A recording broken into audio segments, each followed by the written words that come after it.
Am I the a-hole for refusing to bake a cake for my sister and brother-in-law? I'm a guy and baking has always been my passion. It's something me and my mom used to do a lot growing up before she passed. My sister wasn't as into it as I was, and she liked it even less after mom passed away, but I continued learning. I'm not a professional, but I work part-time at a pastry shop while I finish college. It's something I'm teased about by my family sometimes, but I ignore them. My sister started dating her husband a few years back, and he joined the teasing too. I don't like him in general because he's kind of a prick and likes to make fun of me even more than my family. They are married now and have my niece who's 5. For the last couple years, my sister has asked me to bake birthday cakes for my niece, which I don't mind doing because I love my niece. And she's a fair critic when it comes to judging how good my cakes are, lol. They're gonna be celebrating their wedding anniversary soon, and she asked me if I can bake a special cake for them. But I told her no, because they both still make fun of me just because I enjoy baking. My niece is a different story because she's a kid, and this doesn't involve her. But I have more respect for myself than to make a cake for 2 people who like to tease me about doing something as girly and emasculating as baking in the kitchen. Something I told her even she sucks at. So they're both giving me crap over that because they really want to make this a special anniversary. My niece tight because of their financial troubles, and they wanted this one day to be perfect. My dad says I'm being too petty over this, and it's going to ruin the day for my sister and brother-in-law after the year they've had. Am I the a-hole? Now for the top comments. Not the a-hole. Doesn't matter that they are family. You have a right to decide what you do and don't want to do. Plain and simple. They shouldn't be rude to someone they ask favors from. Why are they always family when they need something, but not when you do? Simple answer? They're a-holes. Not the a-hole. You can't have your cake and eat it too. Perfect time for this saying. I hate that I didn't even realize that until now. Lol, it's too close to home. Good for you respecting yourself and respecting your skills. If one of the cakes they've been speaking down to you about ruins their special days, that says so much more about them and about your father than about you. Not the a-hole. Ha ha ha, baking is such a girly and stupid thing. It's a waste of time and we treat you bad. But please use those skills that you worked years on to make us something special on our special day without us paying you. You are not the a-hole here. They are. Your reaction is absolutely right. I love that, after everything, you have been following this passion. This is the best summary of this post. OP, I wish you could make this your title. Next story is titled, Am I the a-hole for banning my brother from my house after I lost my dog? My brother was staying in the back house of my place because he was having a fight with his girlfriend and isn't staying in their apartment. My dog is outside during most of the day, and I told him a million times to close the damn gates when it comes to the house. Last Thursday, my brother went to his friend's house and got home at like 6 a.m. I was already gone for work and left my dog out in the yard. When I got home, the gate was wide open and my dog Maddie was nowhere to be found. It was so obvious it was my brother because I always remember to close the gate after I pull my car out. He denied it until I checked the front camera, which clearly showed him coming in from the front and not bothering to close right behind him. I was so mad at my brother I told him to leave because I don't want him in my house anymore, and I went out to look for my dog. Got called up by my parents later on since he had to go to their place, and they yelled at me for not being a good brother, letting him not have a place to stay over my dog. They already know he messed up by ignoring the one thing I kept telling him to, but that's no excuse to ban him from my house. I don't know. I'm just mad he didn't listen to me and now my dog is gone. So far I can't find him at any of the shelters. I'm losing hope and it makes me even more mad at my brother that I don't want to see him right now. But they keep saying that's too extreme and shouldn't hold it against him when he's needing some support right now. Am I the a-hole? Not the a-hole. You have every right to say who is and isn't allowed to stay at your house. Should have apologized and tried to help you find your dog as well. Brother or not, if they caused the loss of my dog, is dead to me. Yep, there's no remorse or regret, no mention of an apology, and the brother hasn't even helped look for the dog. Not only did the brother mess up, he isn't doing a thing to help find a dog. Just went running to mommy and daddy because big bro was being mean. You are definitely not an a-hole. Your brother, on the other hand, is a massive a-hole. All you requested from him was to close a gate when he enters your property, which is reasonable.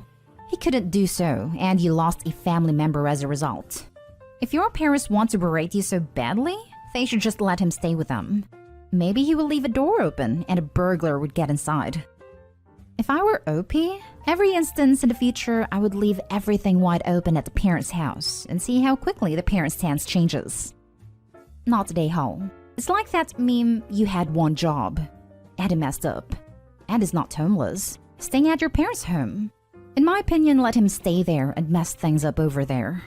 As for your parents supporting him emotionally, they should do that for you too. That they aren't is inconsiderate of them towards you.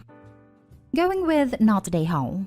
If it was literally the only thing you ask, you should have kept track of it. Sounds like you told him enough. Honestly, the lying about it would upset me more. Just be honest. Help me find a dog and we can get around it. But the lying is just so bad. I have to trust someone I have in my home. If I don't, they don't stay. Mistakes happen. Lies, though, those are conscious decisions. Now for the next story. Am I the a-hole for not quitting my job so my nephew can go to a special needs school? I am a special needs teacher in the Netherlands. I teach students ages 12 and up. My nephew is highly intelligent, but he has autism. He cannot relate to other students, and even though he is really intelligent, he has the mental age of someone that is 7, even though his physical age is 12, so regular schools wouldn't be an option. A few years ago, I got a job as a special needs teacher specialized in autism. I love the school I work at, have amazing coworkers, and I find the students to be very interesting in a positive way. This truly is my dream job, and unless something changes negatively, I could see myself working here until I retire. My sister-in-law and I don't get along. She hates the fact I can get along better with nephew than she can. To be honest, it is very hard to turn off the way I speak to people with autism, as it is what I do for 5 days a week. So I can't realistically turn it off when speaking to nephew. Due to this, he responds better to me than his mother. I have offered my sister-in-law some pointers on how to understand him better, but every time I did this, I got the same old excuse of, I'm his mother. I know better. You don't even have kids, so you don't know what you are talking about. In the Netherlands, there aren't many special needs high schools that focus primarily on HAVO and VWO. This is where I get the most enjoyment out of. In our immediate area, there is only one. The next closest one would be an hour commute every day. My nephew is getting to that age where he has to go to high school. He can do VWO, and this would also be realistic for him to pass. However, due to a rule in my school, teachers cannot have family members attending the school. He cannot go to my school. The next one over would be an hour commute for him by taxi. If he's lucky enough to get a taxi to himself, they are often shared. In the Netherlands, an hour commute by car is really uncommon. My sister-in-law came to me to ask if I could put in a good word for nephew, as there is more demand for special needs schools than there are special needs schools. I then told her I cannot do that and nephew couldn't go to my school, as that would mean I would have to quit because of the rule. My sister-in-law threw a fit, told me I don't want nephew to succeed, and that if she was in my shoes, she would have quit. I told her that this is my dream job, and no amount of begging would change my mind. But if she wanted to, I could probably put in a good word for nephew at the other school, as many special needs schools in the Netherlands have frequent contact. After this phone call, my sister-in-law called my wife, told her that I don't want nephew to succeed, and that she should consider a divorce. So, am I the a-hole here? I know family should help each other, but I never thought this would mean giving up something I truly love to do. Now for the top comments. Not a hole. You are willing to support with tips and guidance, and even reference to another school, but to ask you to quit is too far. There's a saying, you don't need to light yourself on fire to keep others warm. That applies here. Also, calling his wife telling her to divorce OP is juvenile. Personally, if I had a kid with special needs and someone I was related to could talk to my kid, I would be ecstatic for my kid. The fact that the sister-in-law is upset that he can talk to your kid is sad, because she isn't thinking about what's best for her kid. I'm a speech therapist and I have had relatives ask about their child, and when I pointed out some areas of concern, was outright dismissed after they ask. Unfortunately, I don't think the sister-in-law's behavior is that uncommon. It is inappropriate, but not that uncommon in my experience. When I first noticed some things wrong with my nephew, I was also dismissed right away. People rarely listen to family because they don't want to believe something is wrong with their kids. Not today, Hall. You shouldn't be made to feel bad about not quitting your dream job. That does seem like a weird rule, though. Do you know why that rule came about? Yeah, a couple of years ago before I even got there, there was a teacher who had her stepson in her class. She only paid attention to him, tried to make other students with special needs to solely work around his needs. Other parents complained, and the kid was transferred to another school. The teacher quit a week later. It was a whole drama, I'm told. Sounds like what they should have done was move the stepson into another classroom and under a different teacher. The school is too small. A special needs school only has 11 students in a class, and more often than not, only has around 100 to 130 students. This means that he would still be taught by her. Last story. Am I the a-hole for calling out my sister's partner? Background. I, 24 male, have 2 stepsisters, 28 female/32 female, who I'm very close to.